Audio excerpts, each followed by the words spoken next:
Nasikia njaa. Binti, mbona hujapika chakula hadi mdao? Shida nini? Baba, mimi chakula tayari nishapika. Sicho mbele yako jamani, tayari nishakuandalia kila kitu jamani. Nilikuja huko nilidhani ushamaliza kula. Kula nini? Bado hata kula ujala mzee wangu. Basi kula chakula tayari nishakuandalia hicho mbele yako. Kana ukioni. Wewe, chakula gani hicho unaniandalia mimi mtu mzima? Chakula nampikia kama pikia watoto wadogo bana. Jamani baba. Hebu leta chakula cha kueleweka hapa. Chakula gani? Unaletea magimbi mimi? Usinilaumu mimi jamani. Unaletea magimbi mimi? Mama. Si ndio? Kitambi changu hichi cha magimbi. Alafu wewe mtoto wewe unaonekana kazi imekushinda wewe. Hapana baba, usiseme hivyo, usifike huko. Hiyo ni honda kutoka kwa mama.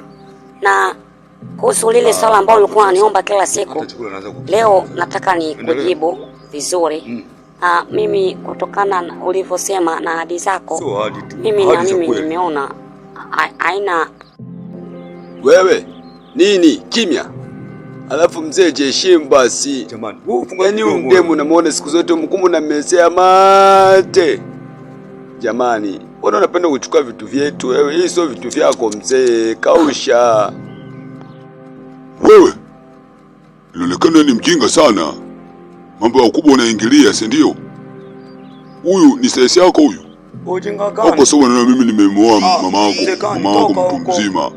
Au unaniona hivi unafikiria mimi ni kibaya, unafikiria mimi ni mzee mpumbavu wewe? Na ole wako mamako alisikia hili swala. Utanijua, utatoka hapa nitakufukuza hapa. Mbavu wewe. Hebu kwanza mshukuru mama wewe. Sio kuhusu tu. Hadi nimeinuka hata hamu ya kula sina tena. Jamani baba, inatosha, kaa chini. Kaa chini baba. Haya binti, nimekuelewa. Sasa wewe tutakutana baadaye. Sawa. Tutafuta baadaye. Tutaongea vizuri. Na hapa ufukuzi kazi.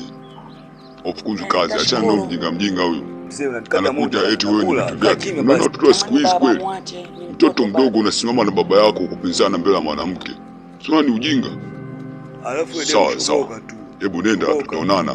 Unasikia? Kwanza ndani huko mzee mwenyewe lolote sio chochote, nyumba babangu hii. Haya baba, haina shida.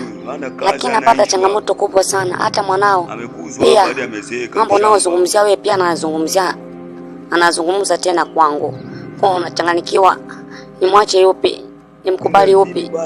Maana nyote wawili mnaweza sababisha mimi nisifanye kazi. Binti, wewe acha ujinga wewe. Anayekulipa mshahara nani? Hicho cha wanafunzi kitakupa shida. Hebu tutaongea mambo mengine ya kikubwa. Acha kuongea mambo mengine mbele ya mtoto mjinga. Sikia anavyoongea. Wewe sikiliza tu, baadaye tutaongea vizuri. Sawa? Baadaye nitafuti nikiwa peke yangu. Leo usirupoke mara nyingine tukiwa wote mezani hivi. Sawa?